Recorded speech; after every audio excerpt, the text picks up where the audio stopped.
Amém. As crianças já podem ir ao culto das crianças.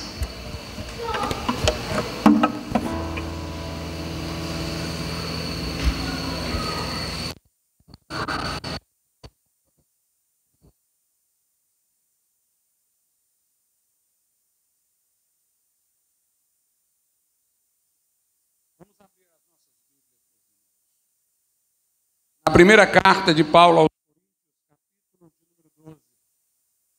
para lermos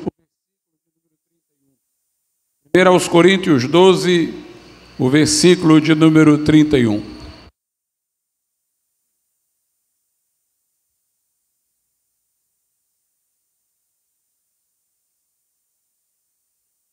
assim a palavra de Deus: portanto, procurai com zelo os melhores dons, e eu vos mostrarei um caminho mais excelente. Podeis assentar. Meus amados irmãos, nós nunca compreenderíamos a explosão pentecostal do início do século XX, cujo ponto culminante foram os encontros na rua Azusa, onde muitos foram batizados no Espírito Santo, onde de lá saíram inúmeros missionários, homens dispostos, pessoas abnegadas e no poder do Espírito Santo para pregar em vários locais. Nós nunca entenderíamos o que aconteceu ali sem o grande avivamento que houve 2 séculos antes, no século XVIII, sem a obra que foi realizada pelos metodistas, sem John Wesley, que foi um homem levantado por Deus juntamente com outros em seu tempo, para pregar uma mensagem que despertou corações, que acordou os que estavam sonolentos, que trouxe santificação para muitos. Se Lutero foi aquele que trouxe para o centro das atenções a doutrina bíblica da justificação pela fé, John Wesley se sentia como aquele que devia recuperar e colocar no centro a doutrina da santificação. Ele chegou mesmo a dizer categoricamente que a razão pela qual Deus havia levantado o povo metodista, que não era uma denominação, mas um movimento, no século XVIII, a razão pela qual Deus levantou este povo foi para que este povo se tornasse instrumento para espalhar santidade por toda a Inglaterra. E John Wesley ensinava a santificação como algo que todo crente deveria buscar. O seu ensino tinha algumas ambiguidades, algumas coisas um pouco contraditórias, mas a verdade central do que ele pregava era intocável. A importância da santificação. Ele viu-a como uma experiência definida e acontecia de maneira instantânea para o crente que buscava com fé. Nós temos uma pequena variação de entendimento em relação a Wesley nesse aspecto. Nós entendemos que não é necessariamente uma experiência impactante, como o batismo no Espírito Santo, mas é uma experiência que faz parte da vida cristã, o momento em que nós nos desprendemos de resquícios deste mundo, de apego a certas coisas, para colocar a vida inteiramente diante de Deus.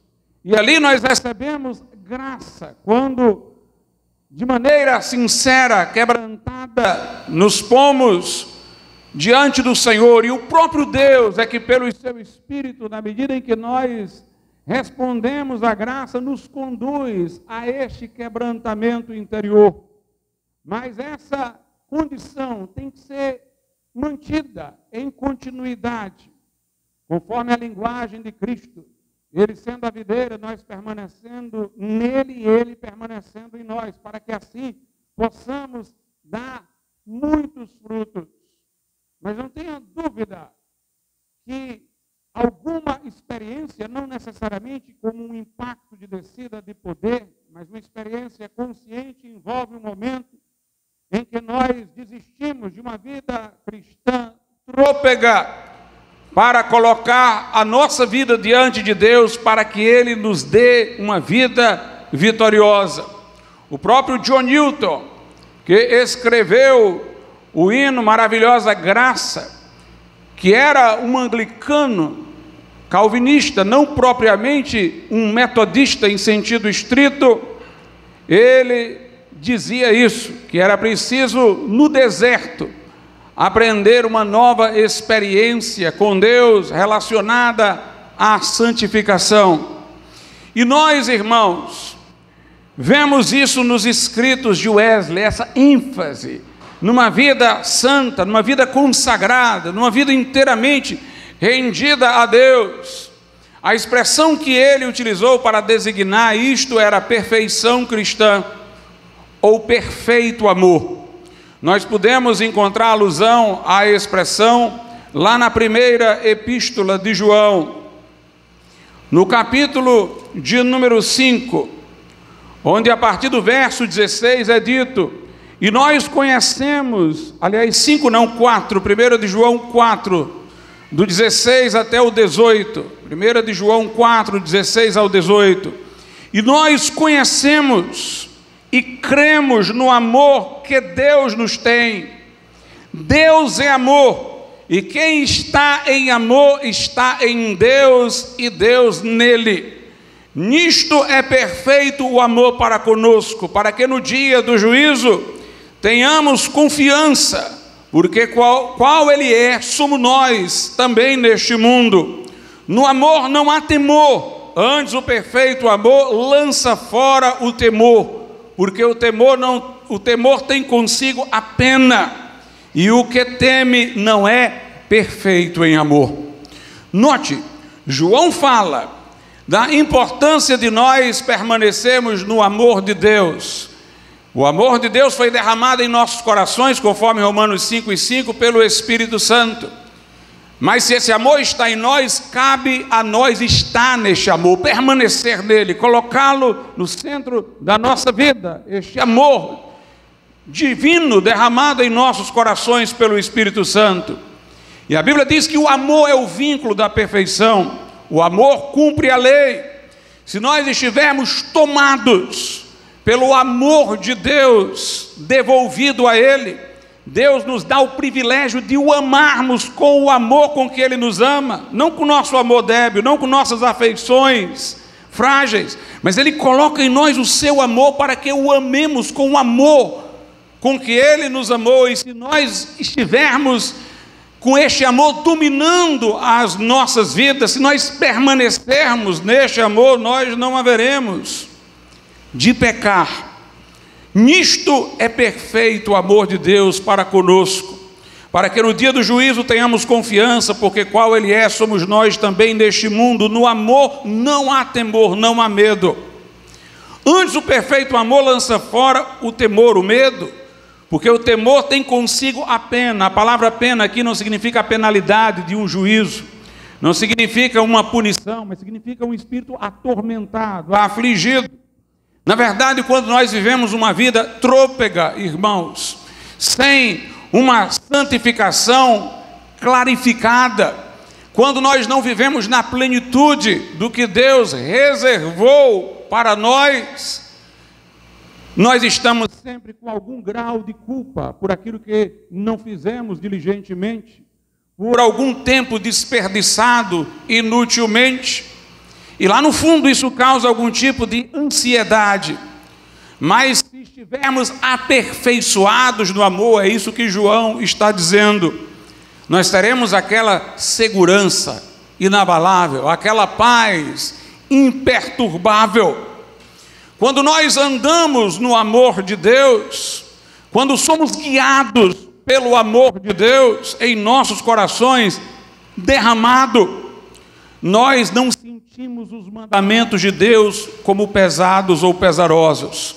1 de João, capítulo 5, versos de números 3 e 4, diz assim: porque este é o amor de Deus, que guardemos os seus mandamentos, e os seus mandamentos não são pesados. Note, quando nós temos o amor de Deus dominando nossa vida, nós guardamos os mandamentos de Deus. Isso não é penoso, isso não é pesaroso, isso não é pesado. Há pessoas que estão achando aquilo que Deus ordena fazer, aquilo que Deus nos prescreve, como alguma coisa inquietante, pesarosa, difícil.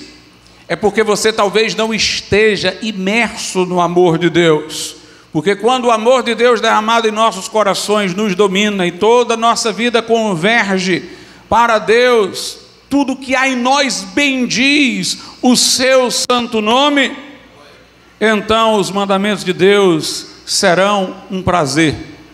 Como diz o salmista: o meu prazer está na lei do Senhor e nela medito dia e noite. A lei do Senhor é perfeita e refrigera a alma.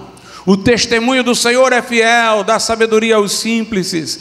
É mais desejável o temor do Senhor, o mandamento do Senhor, do que o ouro depurado, do que o destilar dos favos. Aqui em 1 João 5, no verso 4, diz: porque todo que é nascido de Deus vence o mundo. E esta é a vitória que vence o mundo, a nossa fé. Esse é o privilégio daquele que é nascido de Deus. É de ele numa posição de fé, e nós veremos que Wesley estava certo, e é através da fé que somos santificados, assim como fomos justificados e salvos. É por esta fé que recebe o amor de Deus e a coloca no centro da nossa existência, que nós vencemos o mundo. O mundo não nos verga, o mundo não nos curva, o mundo não nos dobra. Nós não tememos o constrangimento, a vergonha que o mundo quer nos impor por sermos obedientes aos mandamentos de Deus, ou mesmo as ameaças ou perseguição. Esta fé é vitoriosa em relação ao mundo. Nós podemos ler lá em Mateus, capítulo de número 6, todo o sermão do monte alinha-se ao que Wesley falou sobre o perfeito amor. A vida proposta no sermão do monte é a vida onde o perfeito amor nos domina. É aí que nós não vamos retribuir o mal com o mal, não vamos cobiçar no coração a mulher do próximo e nem nos encolerizar contra o nosso próximo. Mas eu quero destacar algumas partes do Sermão do Monte. Para eu falar de tudo, o tempo não permitiria, a não ser que a pregação fosse exclusivamente sobre isso, mas eu vou destacar alguns pontos. Mateus 6, a partir do 1, diz assim: guardai-vos de fazer a vossa esmola diante dos homens, para serdes vistos por eles. Aliás, não tendes galardão junto de vosso Pai que está nos céus. Quando, pois, deres esmola, não faças tocar trombeta diante de ti, como fazem os hipócritas nas sinagogas e nas ruas, para serem glorificados pelos homens. Em verdade vos digo que já tem o seu galardão. Mas quando tu deres esmolas, não saiba a tua mão esquerda o que fez a tua direita, para que a tua esmola seja dada em secreto, e teu Pai que vê em secreto, Ele mesmo te recompensará publicamente. E quando orares, não sejais como os hipócritas, ou não sejas como os hipócritas, pois que se comprazem em orar em pé nas sinagogas e às esquinas das ruas, para serem vistos pelos homens. Em verdade vos digo que já receberam o seu galardão. Mas tu, quando orares, entra no teu aposento e, fechando a tua porta, ora a teu Pai que está em secreto, e teu Pai que vê em secreto te recompensará publicamente. Geralmente nós lemos esse texto imaginando que nós não temos nada a ver com eles, que nós não temos nenhuma associação com os fariseus. Eles eram pedantes, hipócritas, gostavam dos aplausos e das palmas. Se nós representarmos a cena aqui dos fariseus dessa maneira esnobe, artificial, de fato nós não vamos nos identificar com isso. Mas a grande ênfase aqui, irmãos, é que o fariseu precisava da aprovação dos outros. Se você quiser vê-lo até de um ângulo, que eu não vou dizer que é melhor, mas é melhor para você ver dessa maneira, porque condirá com o que você pode estar fazendo. Eram pessoas frágeis, eram pessoas que precisavam do reconhecimento alheio. Não era só uma questão de eles massagearem o ego com os aplausos. Era uma fraqueza, uma necessidade de que alguém os aprovasse. Colocando dessa maneira, talvez você veja alguma coisa que você também faz, e já talvez até represente os fariseus menos pecaminosos e mais vitimizados, talvez por alguma coisa. Mas a Bíblia está reprovando isso aqui como pecado. Quando nós queremos, irmãos, ser vistos pelos homens, se não somos notados, nós nos revoltamos. Se não somos parabenizados por aquilo que fazemos, insultamos os outros como ingratos.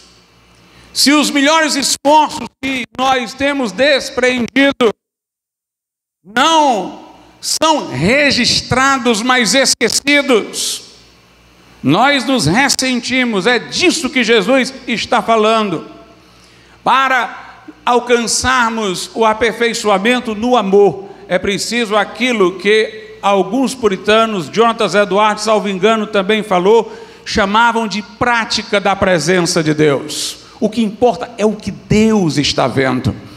É viver uma vida para satisfazer apenas a Deus. A quem tenho eu no céu, diz o salmista, senão a ti, e na terra não há outro a quem a minha alma deseje. Ainda que meu pai e minha mãe me desamparem, o Senhor me acolherá. Foi nesse espírito que Pedro e João, açoitados, glorificaram a Deus por terem sido achados dignos de padecer pelo nome do Senhor Jesus Cristo. É preciso que nós vivamos para a glória de Deus, quer comais, quer bebais, façais tudo para a glória de Deus, viver para a aprovação de Deus. Deus disse a Abraão: anda na minha presença e ser perfeito. Abraão foi chamado para sair da sua terra, do meio de sua parentela, onde ele tinha reconhecimento, onde ele tinha apoio, para peregrinar numa terra que ele nem sabia qual seria. Ele saiu para ir para um lugar estranho, indo de lá para cá, sem ter ninguém que o pudesse reconhecer, parabenizar. Ele saiu do conforto e da segurança de um lar no qual ele era reconhecido, para sair sem destino, no meio de pessoas e povos que não sabiam quem ele era, mas pela fé ele obedeceu, porque ele queria satisfazer apenas a vontade de Deus. Deleita-te no Senhor e Ele satisfará os desejos do teu coração. Deleitar-se em Deus, ter prazer no Senhor apenas. E esqueça o reconhecimento do homem. Saul não destruiu os animais do exército com o qual ele combateu, como Deus o dissera, porque ele disse que o povo queria aqueles animais, ele não queria desagradar o povo. Gideão tropeçou, porque depois de o povo querer fazê-lo rei, e ele ter resistido a isso, no momento segundo, o orgulho nasceu no seu coração, a vontade por reconhecimento surgiu no seu coração. Nós temos que viver apenas, irmãos, para agradar a Deus. Quando tu fores orar, ora no teu aposento, lá trancado, e o teu pai que te vê em secreto. Melhor do que 1000 pessoas me aplaudirem e me darem os parabéns, é o meu pai ter feito uma reunião secreta comigo no meu quarto para me ouvir, e o teu Pai que te vê em secreto. Para sermos aperfeiçoados no amor, nós temos que nos libertar dessa questão do outro. Hoje em dia, muitos pastores estão se tornando ideologicamente esquerdistas, porque estão vivendo numa geração que a anterior exaltava valores cristãos, moralidade cristã, mas essa agora, ela vê o cristianismo como apregoador do discurso do ódio, excluidor de pessoas, como um povo ranzinza, e essas pessoas que viveram numa sociedade em que, seguindo eles a moralidade cristã, foram aplaudidos e agora não mais, estão mudando de parecer, porque não querem perder a reputação em continuidade que tinham. Hoje em dia é preciso pregadores dispostos a perder a sua reputação por amor a Cristo, reputação não moral, não cristã, mas a reputação no mundo ímpio, que exalta aquilo que Deus rebaixa, e rebaixa aquilo que Deus exalta. Também em Mateus 6, nós temos, a partir do verso 19, o seguinte: não ajunteis tesouros na terra, onde a traça e a ferrugem tudo consomem, de onde os ladrões minam e roubam, mas ajuntai tesouros do céu, onde nem a traça nem a ferrugem consomem, e onde os ladrões não minam nem roubam. Porque onde estiver o vosso tesouro, ali estará também o vosso coração. A candeia do corpo são os olhos, de sorte que se os teus olhos forem bons, todo o teu corpo terá luz. Se porém os teus olhos forem maus, todo o teu corpo será tenebroso. Se, portanto, a luz que há em ti são trevas, quão grandes serão tais trevas? Ninguém pode servir a dois senhores, porque ou há de odiar a um e amar o outro, ou se dedicará a um e desprezará o outro. Não podeis servir a Deus e a Mamon. Aqui, Jesus está dizendo que nós não devemos nos apegar a nada terreno. Não é aqui onde nós devemos imaginar o nosso tesouro, é no céu. O nosso coração deve estar posto no céu, como diz Paulo aos Colossenses: buscai as coisas que são de cima, pensai nas coisas que são de cima. E ele diz: se o teu olho for bom, a tradução literal é se o teu olho for simples. Simples é o contrário de composto, de alguma coisa plural. Se o teu olho for unidirecional, você olhar numa direção só, e essa for a direção correta, todo o teu corpo será luminoso, quer dizer, toda a tua vida, porque a candeia do corpo da vida são os olhos. Se você firmar os olhos no autor e consumador da nossa fé, se você contemplar a glória do Senhor absorto, sem se distrair para a direita e para a esquerda, se o seu coração for retilíneo, olhando só para Jesus, toda a sua vida será luminosa. Mas se você olhar para cá e para lá, como Pedro, que deixou de olhar para Jesus e olhou para o vento, para o mover do mar, e começou a afogar-se enquanto andava sobre as águas, se você distrair o seu olhar, se você dividir, se você pendular, então sua vida vai refletir isto. É preciso, portanto, um olhar unidirecional.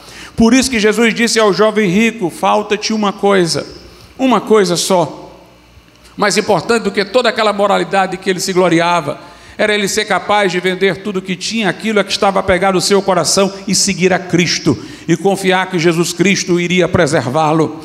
Foi isso que Jesus disse quando Marta estava ocupada de servi-lo, indo para lá e para cá, e repreendia Maria, que ficava aos seus pés aprendendo. E Jesus disse: Marta, Marta, poucas coisas são importantes, aliás, só uma coisa é importante. E Maria, que estava aos pés dele, escolheu a melhor parte.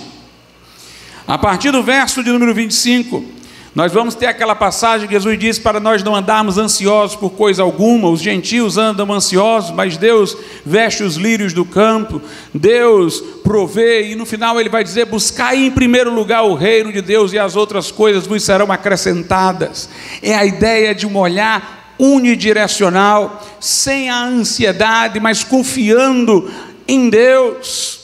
sem dividir a atenção do coração com outras coisas que possam furtar o nosso coração de Deus. É a ideia da perfeição cristã. Lá em Filipenses, nós temos essa doutrina de uma maneira bem clara. Filipenses capítulo de número 3, a partir do versículo de número 4,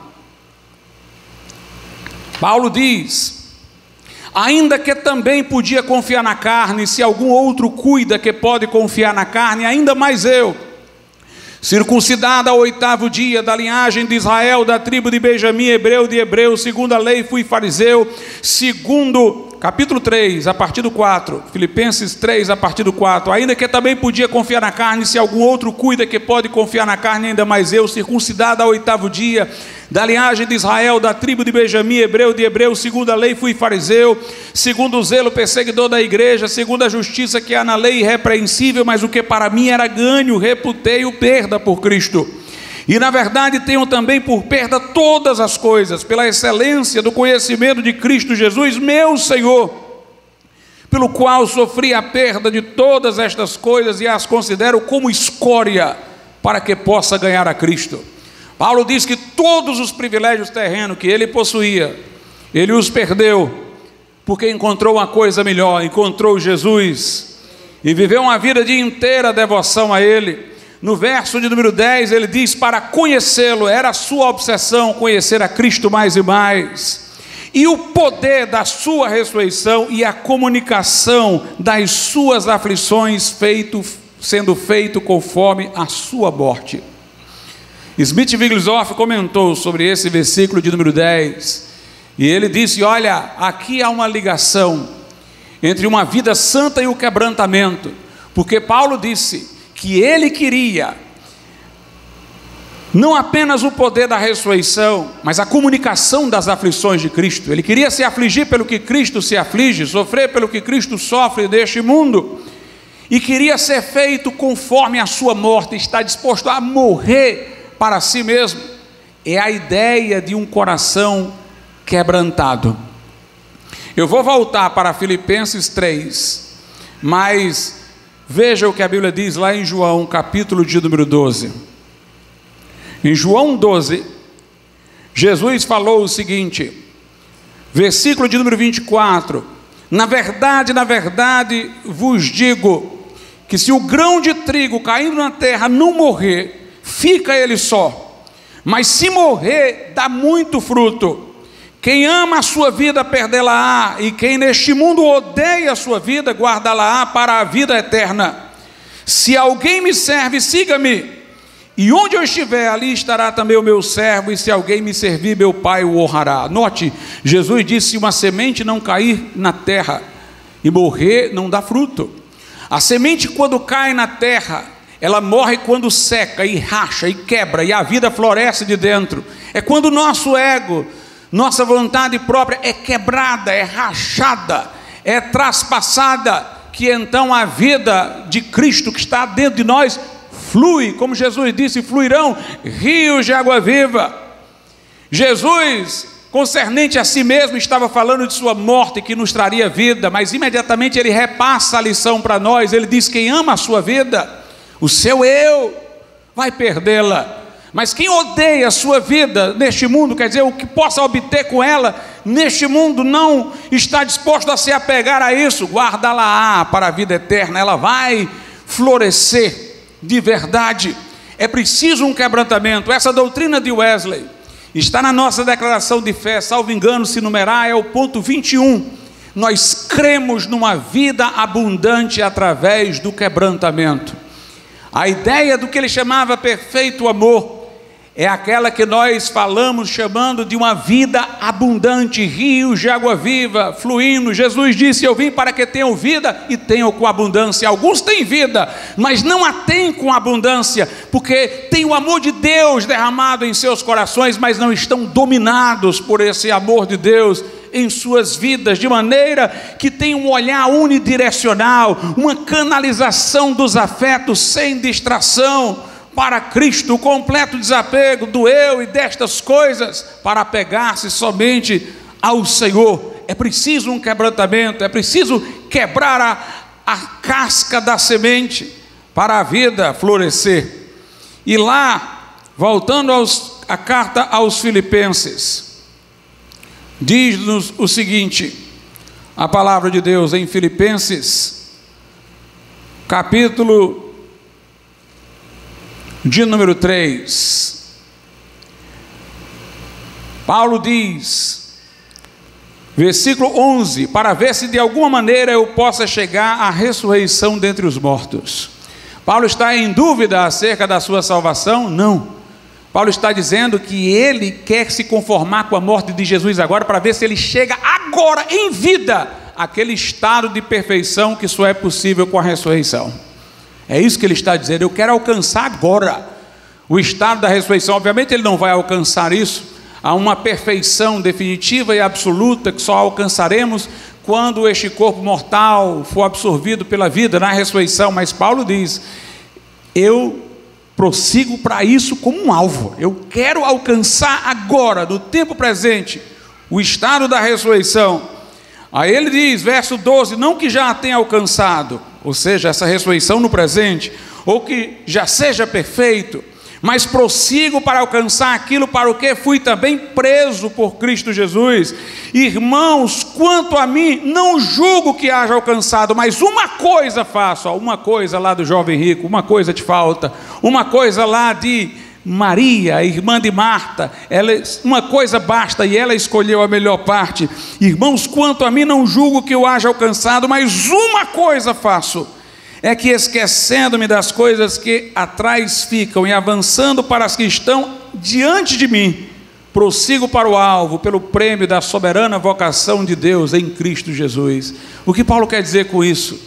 Ele quer dizer, esquecendo-me daquilo que eu já deixei para trás, os privilégios que eu tinha, hebreu de hebreu, da tribo de Benjamim, eu não somente deixei aquilo ali por causa de Jesus, mas eu não fico de vez em quando me lamentando e pensando no que eu deixei. Não, esqueci aquilo, o que ficou para trás eu esqueci, eu quero agora é a perfeição. Tem crente, irmãos, que é como o povo de Israel no deserto, qualquer problema que tenha, no Egito eu tinha isso, no Egito eu tinha aquilo, pelo menos naquele tempo eu tinha isso, aquilo. Ele está olhando para trás de vez em quando, por isso que a vida dele está num deserto. Mas Paulo diz, eu esqueço, aquilo que eu deixei para trás, não quero mais nem saber, não vai, aquilo não volta mais não, ficou lá, eu prossigo para o alvo. Aí ele diz no verso 15, parece uma contradição, por isso todos quantos já somos perfeitos, sintamos isto mesmo, e se sentis alguma coisa de outra maneira, também Deus vos revelará, mas naquilo que já chegamos, andemos segundo a mesma regra e sintamos o mesmo. Paulo diz que não alcançou a perfeição, e agora ele diz, todos quantos somos perfeitos. Há uma perfeição possível de ser alcançada agora, mesmo antes daquela perfeição que teremos plena com a ressurreição. Essa perfeição possível agora é o que Wesley chamou de perfeito amor. Note que Paulo relaciona essa perfeição com sentimento. Por isso, todos quantos já somos perfeitos, sintamos o mesmo. No verso 16, mas naquilo que já chegamos, andemos segundo a mesma regra e sintamos o mesmo. É a perfeição de sentimento. Sentimento em Filipenses é um termo relacionado a uma disposição. Antes, lá no capítulo 2, Paulo diz, tende em vós o mesmo sentimento que houve em Cristo Jesus. Qual foi o sentimento que houve em Cristo Jesus? É que ele, subsistindo em forma de Deus, não considerou ser igual a Deus. Ele não apegou-se à aparência exterior, mesmo da sua majestade divina, mas esvaziou-se a si mesmo, tomou a forma de servo, viveu enquanto homem para agradar o Pai, e achado na forma de homem, humilhou-se a si mesmo, e foi obediente até a morte, e morte de cruz. Paulo diz, tende em vós o mesmo sentimento que houve em Cristo Jesus. É possível uma perfeição de sentimento. Como dizia Wesley, essa perfeição não é impecável. Mesmo uma pessoa inteiramente desejosa de obedecer a Deus, com o coração totalmente rendido a Ele, não tem uma perfeição impecável, porque nós podemos, mesmo sem nenhuma concupiscência aparecendo no coração, sermos enganados pela nossa mente débil, por ignorância de alguma coisa da Escritura, Ainda que sem uma vontade deliberada contra a de Deus, nós podemos tropeçar por ignorância, por desconhecer que alguma coisa a Bíblia orientava de outra forma. Temos ainda que crescer no conhecimento. Pela precipitação, o juízo equivocado da nossa mente, mesmo tendo o perfeito amor, nós podemos errar, mas não será um pecado deliberado. Porque o sentimento que nos domina é o de fazer a vontade de Deus exclusivamente. É disso que está falando Paulo aos Filipenses, disso que John Wesley falava lá na carta aos Gálatas, capítulo de número 5, verso de número 16. Diz assim: digo, porém, andai em espírito e não cumprireis a concupiscência da carne. É interessante, irmãos, que um desejo forte caracteriza tanto a santidade como o pecado. Se esse desejo forte volta-se para nós mesmos, é a concupiscência que é a raiz do pecado. Se ele volta-se para Deus, é o amor e é o vínculo da perfeição e da santidade. Andai em espírito, sejam conduzidos pelo Espírito, e vocês não vão cumprir a concupiscência da carne, ela não vai ter vez. No verso 18 diz: mas se sois guiados pelo Espírito, não estáis debaixo da lei. É por causa desse versículo, irmãos, que nós asseveramos que uma vida de santificação dessa forma é uma vida abundante, porque é uma vida sem frustração. Se nós somos conduzidos pelo Espírito, nós queremos o que Deus quer. Logo nós não vamos sentir a lei de Deus como um conjunto de mandamentos para inibir a nossa vontade. Nós já queremos o que a lei de Deus diz, independentemente de ela dizer. É uma vida de liberdade. Se eu sou guiado pelo Espírito de Deus, eu não preciso estar debaixo da lei lá, me sentindo com um bocado de mandamento, dizendo para eu fazer isso, fazer aquilo. Não, conduzido pelo Espírito, eu ando em santidade, com liberdade. Eu não estou fazendo simplesmente o que eu devo, eu estou fazendo o que eu quero, porque a minha vontade converge com a vontade de Deus, porque quem elabora a minha vontade, quem opera em mim o querer e o realizar, é o Espírito Santo. Então eu não me sinto fazendo o que devo, mas o que eu quero, e me sinto livre. Mas o que eu quero está de acordo com Deus, porque eu já me esvaziei, porque eu já deixei para trás toda busca de privilégio, porque é o único a quem eu quero agradar é a Deus, porque eu me deleito na sua palavra, eu me deleito em sua vontade, porque a minha vida é para a sua glória, o sentido da minha vida é para a sua glória, o viver é Cristo e o morrer é ganho. Então, conduzido, guiado pelo Espírito, eu não estou debaixo da lei. Quando o crente começa a se sentir sob um fardo pesado, é porque ele está frio espiritualmente. Tem gente que entrou nessa igreja com alegria de aprender a doutrina, andar dentro da vontade de Deus, mas depois parou de orar, parou de buscar o Senhor, ficou só na rotina, vindo aos cultos mecanicamente, esfriou e já começa a achar que os mandamentos são pesarosos, são estranhos. Mas João diz: quem permanece no amor de Deus, o mandamento do Senhor não é pesaroso, é deleite, é prazer. Por isso que em Gálatas 5, 22 e 23 diz assim, 22 diz assim: mas o fruto, 22 e 23, mas o fruto do Espírito, note, o fruto não é uma obra. Uma árvore não se esforça para dar fruto, o fruto sai dela espontaneamente. Se eu permanecer em Jesus, Jesus permanecer em mim, o fruto sai. Se eu quiser viver só para Ele, com um olhar simples, Jesus é o meu deleite, todas as coisas eu perco por amor a Ele, Ele é o centro da minha vida e da minha existência, o fruto vai sair. Mas o fruto do Espírito é amor, gozo, paz, longanimidade, benignidade, bondade, fé, mansidão, temperança. Contra estas coisas não há lei. Se o fruto é o que domina a sua vida, saiba, não tem nada da lei de Deus contra esse fruto do Espírito. Você está vivendo uma vida livre de fardos, livre de fato. Por isso que ela é abundante, por isso que ela é vitoriosa, porque o crente tem prazer em fazer a vontade de Deus, porque ele tem a alegria vinda de Deus pela santificação, ele tem a paz que excede todo entendimento, porque está inteiramente voltado a fazer a vontade de Deus. Contra estas coisas não há lei. Por isso que Tiago diz, lá na sua epístola, que nós devemos atentar para a lei da liberdade. Que coisa aparentemente contraditória. Lei da liberdade é a lei do amor, irmãos. Agostinho dizia nas Confissões: ama a Deus de todo o teu coração, alma e força, depois faz o que quiser. Foi o que Jesus disse: ama o Senhor teu Deus de todo o teu coração, alma e força, o teu próximo como a ti mesmo, e pronto, cumpre a lei. Ama e faz o que quiseres. É a lei da liberdade. Quando a nossa vontade, ela é a vontade de Deus, e a vontade de Deus é uma só com a nossa vontade. Por que eu me demorei tanto tempo nisso, irmãos? Porque depois de Wesley veio o movimento de santidade. Havia um pregador que viveu ao lado de Wesley, chamado John Fletcher, que fez uma relação que o próprio Wesley não fez entre isso que seria o perfeito amor e o batismo no Espírito Santo. Ele acreditava que quando se recebia essa santificação, vinha poder do alto também, vinha o batismo no Espírito Santo.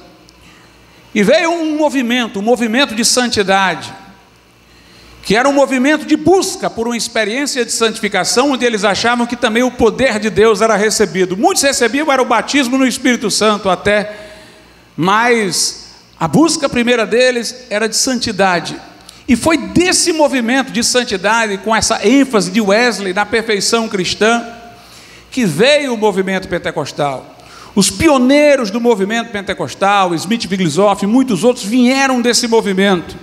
Esse movimento teve expressão na Inglaterra, na convenção de Keswick. Lá, um pastor batista, F.B. Meyer, tornou-se uma figura ilustre, que também buscava a experiência de santidade e relacionava com uma experiência de poder. Foi no meio de um ambiente de santidade, de procura de vida perfeita, de vida no altar de Deus, de vida santa, que o fogo caiu. Sabe por que falta poder hoje?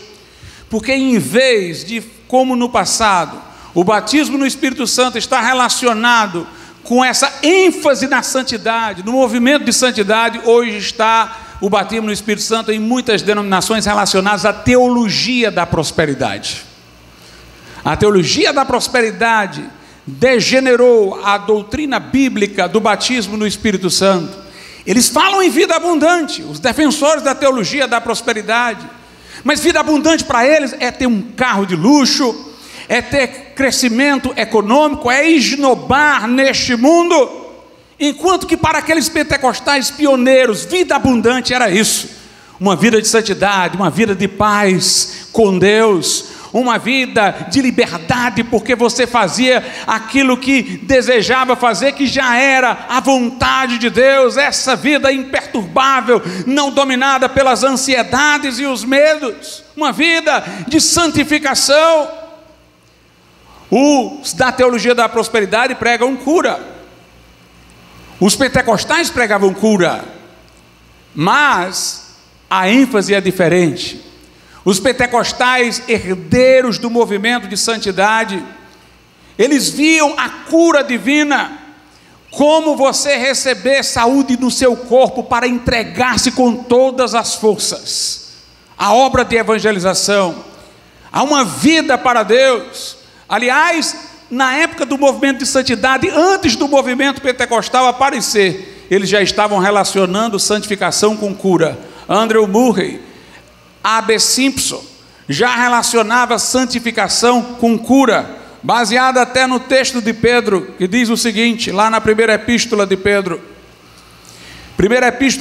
2, verso de número 24, levando ele mesmo, é o título de um livro de A.B. Simpson, ele mesmo, levando ele mesmo em seu corpo os nossos pecados sobre o madeiro, para que mortos para os pecados pudéssemos viver para a justiça, e pelas suas pisaduras fomos sarados.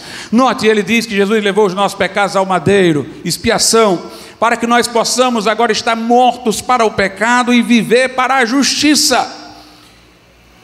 E pelas suas pisaduras fomos sarados. É a cura.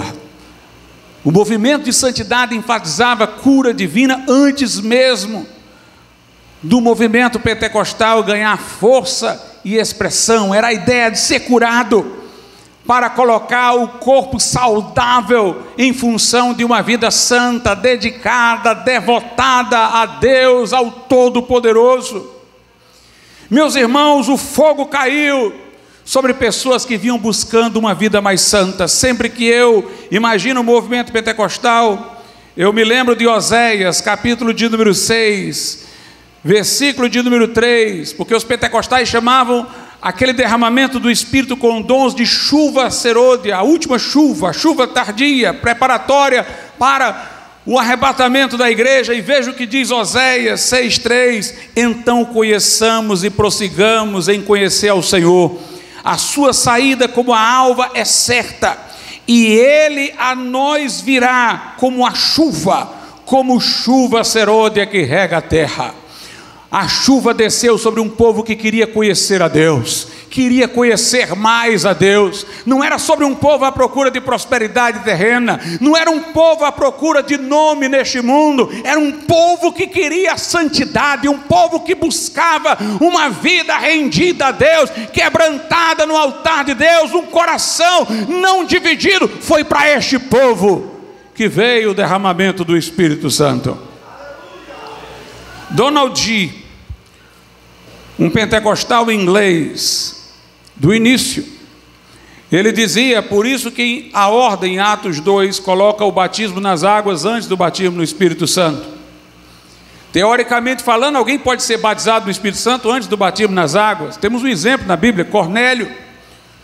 Mas Pedro não queria que esta fosse a ordem, pelo menos normal, porque o batismo nas águas cria um momento expressivo para nos chamar à rendição. O batismo é mediante o arrependimento. O que se confessa para ser batizado é o senhorio de Cristo. O que o batismo representa é a morte de uma vida velha e a assunção de uma vida nova. É como se Pedro quisesse que o convertido, antes de procurar o batismo no Espírito Santo, estivesse muito conscientizado de que agora ele tem um Senhor, de que seus pecados foram deixados para trás, que a vida velha já não mais lhe pertence, que ele tem uma nova vida em Cristo Jesus. Lá na carta aos Coríntios, irmãos, vamos agora para onde nós começamos a pregação nessa noite. Lá na carta aos Coríntios, 1 aos Coríntios 12, Paulo diz no verso de número 31: portanto, procurai com zelo os melhores dons, e eu vos mostrarei um caminho mais excelente. Paulo aqui está dizendo para os irmãos que eles continuem procurando os dons, o poder pentecostal, mas que ele tem um caminho mais excelente para dar para eles. Esse caminho mais excelente, irmãos, é a santificação de que nós estamos falando, junto com os dons. Os tradicionais imaginam que o caminho mais excelente é o caminho da santificação sem os dons, mas nós veremos que são as duas coisas juntas. Paulo diz aí em 1 Coríntios 13, verso 1: ainda que eu falasse as línguas dos homens e dos anjos e não tivesse amor, que é o vínculo da perfeição, o fruto do Espírito, a raiz da santificação, seria como o metal que soa, ou como o sino que tine. Ele está dizendo: se você for batizado no Espírito Santo, fala em línguas, mas se o amor não domina a sua vida, essas línguas parecem que são vazias. Elas são só como o barulho do sino que tine, de um metal. Ou seja, você tem a manifestação do Espírito, mas ela não cumpre o seu papel de edificar, porque falta a energização do amor. No verso 2 ele diz: e ainda que tivesse o dom de profecia e conhecesse todos os mistérios e todo o conhecimento, e ainda que tivesse toda a fé de maneira tal que transportasse os montes e não tivesse amor, nada seria. Quando profetizamos é para encorajar, edificar e consolar. Se faltar amor, a pessoa vai transmitir o encorajamento com azedume, com ira. Ela vai transmitir a consolação com frieza. Ela não vai edificar ninguém. Se eu tiver o dom de profecia, se eu conhecer todos os mistérios, tiver todos esses dons, se o amor não for o motor de exercício deles, de nada adiantará. Por isso o caminho sobremodo excelente é o que está em 1 Coríntios 14, 1. Segui o amor e procurai com zelo os dons espirituais, principalmente o de profetizar. Seguir o amor quer dizer que o amor seja o carro-chefe, que o amor guie a sua vida, que ele conduza a sua vida, que você seja como um trem, mas a frente que está levando, que seja o amor, sejam dominados pelo amor, e busquem os dons espirituais. Por que ele diz principalmente o de profetizar? Porque na congregação o que normalmente pode ser um instrumento para a comunhão, expressão do amor, é a profecia. E aí Paulo vai dizer que as línguas são importantes. Nós falamos em mistérios com Deus, mas como elas edificam a si próprio, o que fala, então na congregação é melhor a profecia, porque edifica, exorta, consola o outro. E meus irmãos, línguas e profecias estão numa relação dialética. Dona Aldi falava disso. Quando eu falo em línguas, eu falo com Deus, aí depois eu profetizo e falo aos homens. Eu sou um intérprete, eu me dirijo a Ele, e recebendo dele eu transmito aos outros. Lá em Atos 19, veio sobre eles o Espírito Santo e falavam em línguas e profetizavam. Eles subiam a Deus pelas línguas e desciam aos homens com a palavra profética. Paulo diz: não proibais o falar em línguas e buscai com zelo profetizar. Ele junta estas duas coisas. Mas o amor deve ser a força motriz de tudo isso. Segui o amor e procurai com zelo os dons, santidade e poder.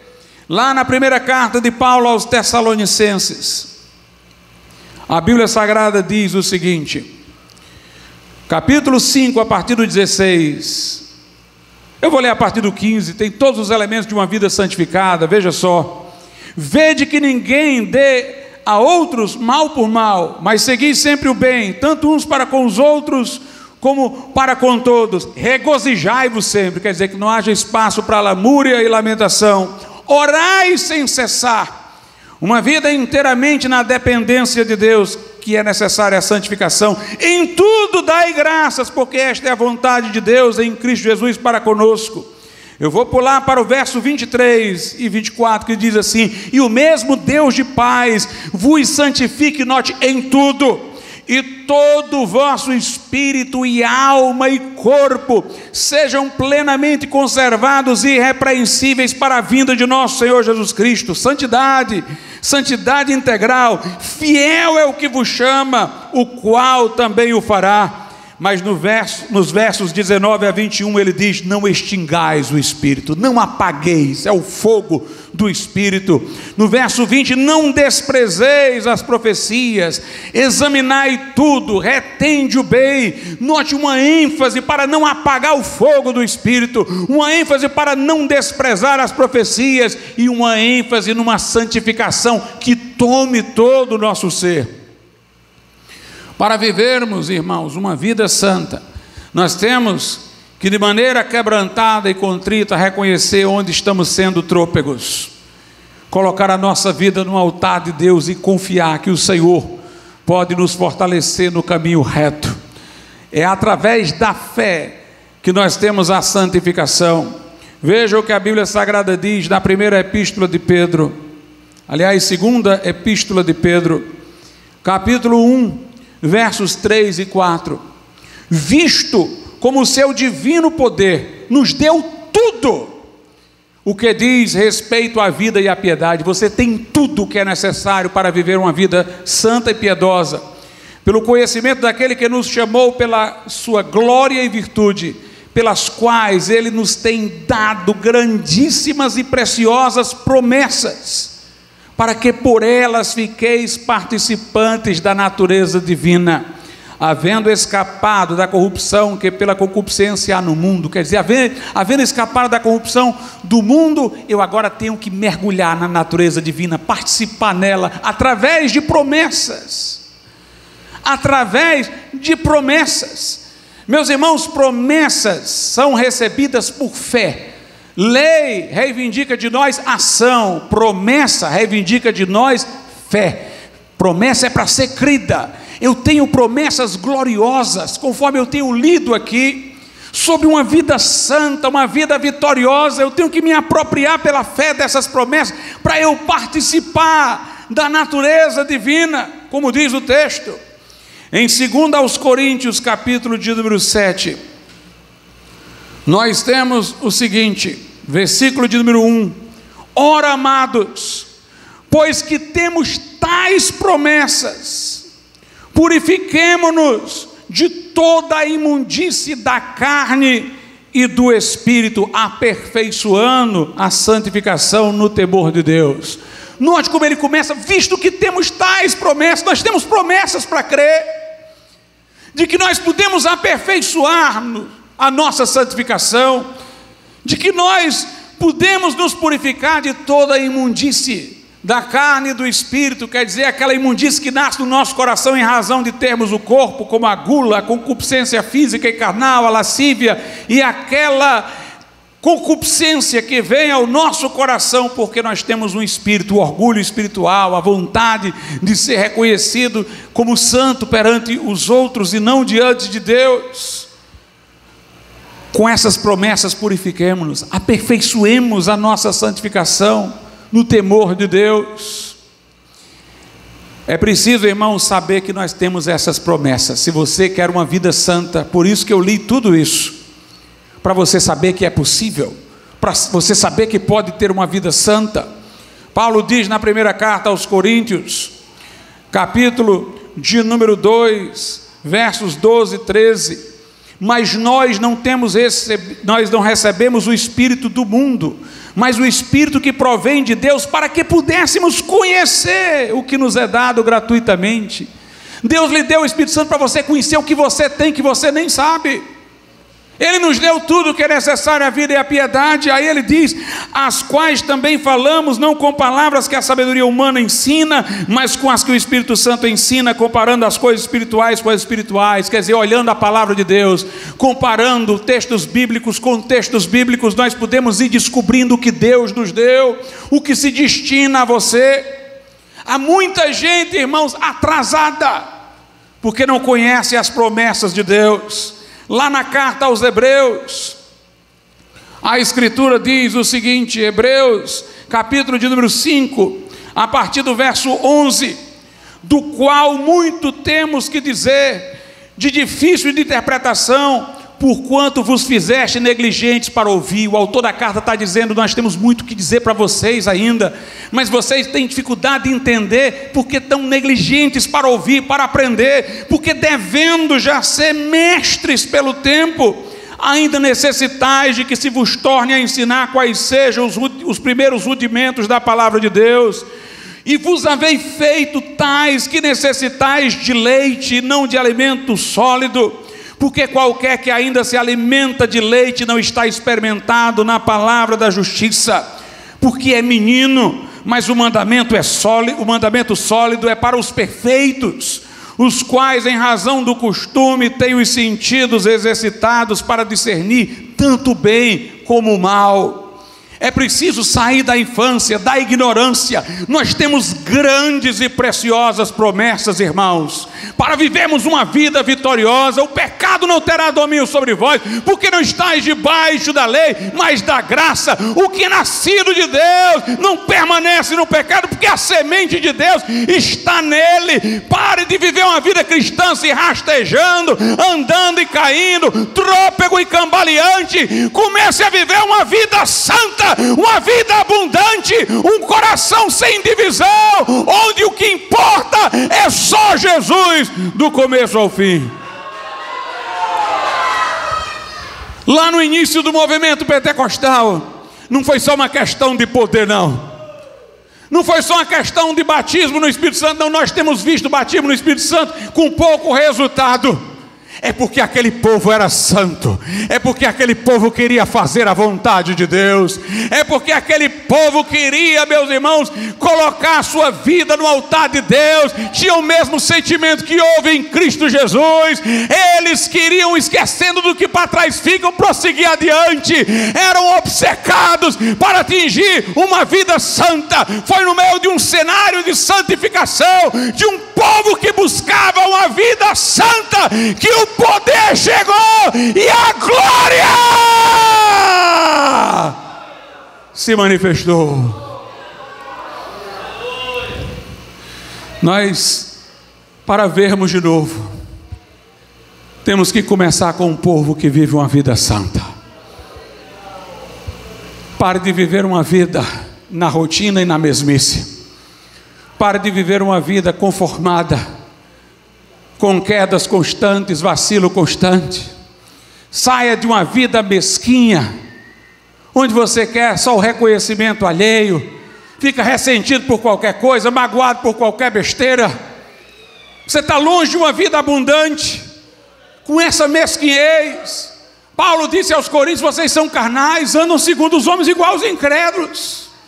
Porque entre vocês há dissensão, vocês deveriam estar se alimentando de alimento sólido, estão bebendo leite. Mas não é isso que Deus reservou para nós. Paulo diz: eu dou graças a Deus, porque Cristo Jesus sempre nos conduz em triunfo.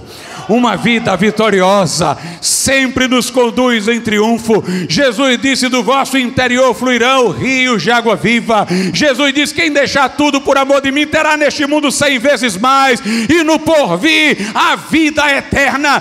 Ele não chamou você para ser um crente paralítico que anda de muleta. Ele chamou você para correr a carreira que nos está proposta, fitando os olhos no autor e consumador da fé. A vida cristã, irmãos, não é um engatear, é um correr, é vitória contra o diabo e o pecado. Pare de se desculpar das suas fraquezas. Pare de se lamentar pelos outros não lhe reconhecerem por alguém ter feito isso com você. Libere perdão, libere amor para o outro e queira agradar somente a Deus. Estevão, sendo apedrejado naquele momento, ele lá queria saber quem é que estava jogando a pedra. Vou ver quem foi aqui, quem é esse cruel que está jogando uma pedra para mim. Não, Estevão estava olhando para o céu. Eu vejo os céus abertos e o Filho do Homem em pé à direita de Deus. Um olhar simples, um olhar unidirecional e pedra vindo, pedra vindo. Estevão dizia: Senhor, não lhes impute este pecado, perdoa todo mundo e me leva logo para aí, e me leva logo para o céu, recebe o meu espírito.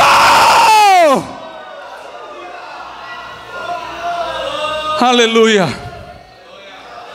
Quando nós tivermos crentes assim, irmãos, aí pode pedir poder do céu, pode buscar dons espirituais, que esse mundo vai estremecer.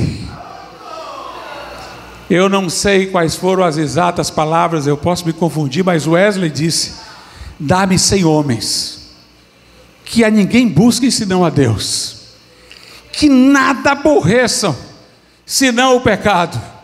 Tinha mais umas coisinhas aí. Ele diz: dá-me esses homens, só quero esses aí. Eu não sei se era 10, se era 100, também não tenho a memória aqui exata.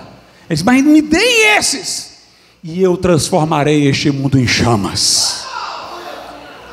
E eu transformarei este mundo em chamas. Estevão sozinho abalou o sinédrio. Quando Paulo chegava no lugar, diziam: aqueles que têm transtornado o mundo chegaram também aqui. Meus irmãos, chegou a hora de fazer a oração de John Wesley. Senhor, não permita que eu viva uma vida inútil. Não permita que eu viva uma vida inútil. Nós estamos aqui para brilhar e para arder. Nós estamos aqui para demônios recuarem. Nós estamos aqui para enfermos serem curados. Nós estamos aqui para reis e príncipes estremecerem diante do Evangelho. Tudo começará com uma vida santa. Não eu, mas o Senhor. Não o que eu quero, mas o que tu queres. Pare de se vitimizar pelos incidentes da sua vida. Deus está falando com alguém. Pare de se desculpar. Ah, me aconteceu isso, eu fui abandonado por isso, eu fiz isso. Enquanto você estiver adulando o seu eu, você não vai vencer. Você não vai vencer. Ponha-se de pé. Assuma uma postura. É preciso que as pernas cambaleantes se endureçam no caminho, para que o que é manco não se desvie, mas seja curado. Diga: Senhor, eu quero santidade, eu quero vida santa, eu quero que tudo que há em mim clame pelo teu santo nome, eu quero que tudo em mim grite por ti, e não me interessa se o homem vai me aplaudir ou me ameaçar. O que importa é o Senhor me aprovar na sua presença. Vamos ficar de pé.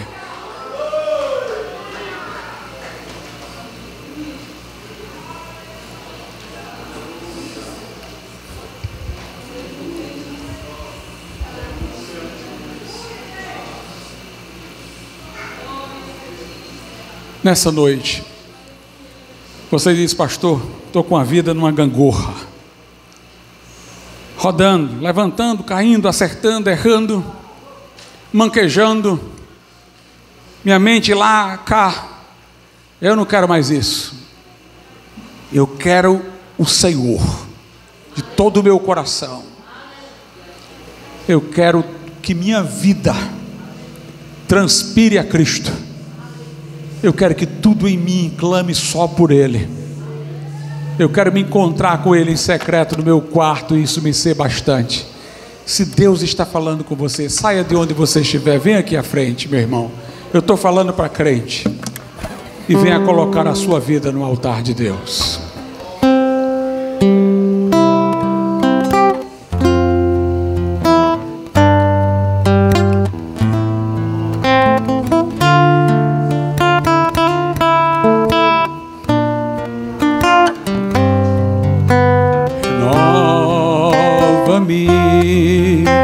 Senhor Jesus, já não quero ser igual. Renova-me, Senhor Jesus, põe em mim o teu coração, porque tudo que há dentro de mim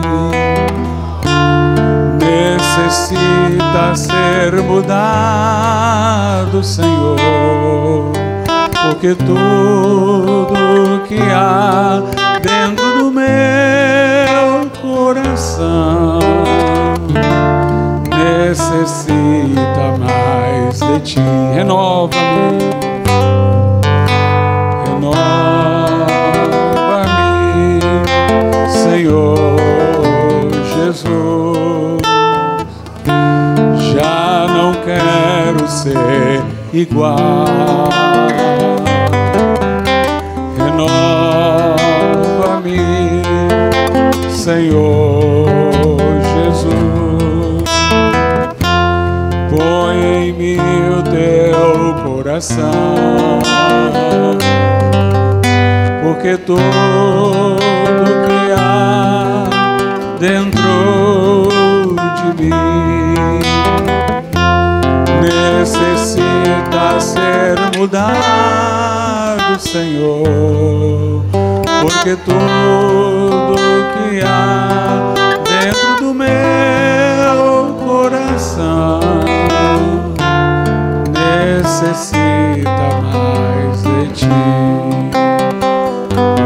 Ó Deus eterno e santo, soberano, Deus que santifica, que dá vitória, que quebra a cadeia do pecado, que livra das algemas.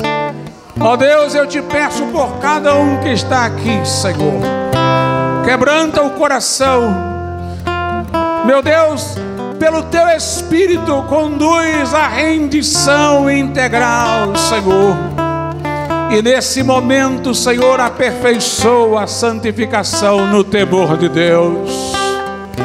Opera o querer e o efetuar, coloca o mesmo sentimento que houve em Cristo Jesus, pelo qual nos despojamos de tudo neste mundo, meu Pai, de tudo que está relacionado ao eu, para, meu Deus, vivermos inteiramente para Ti.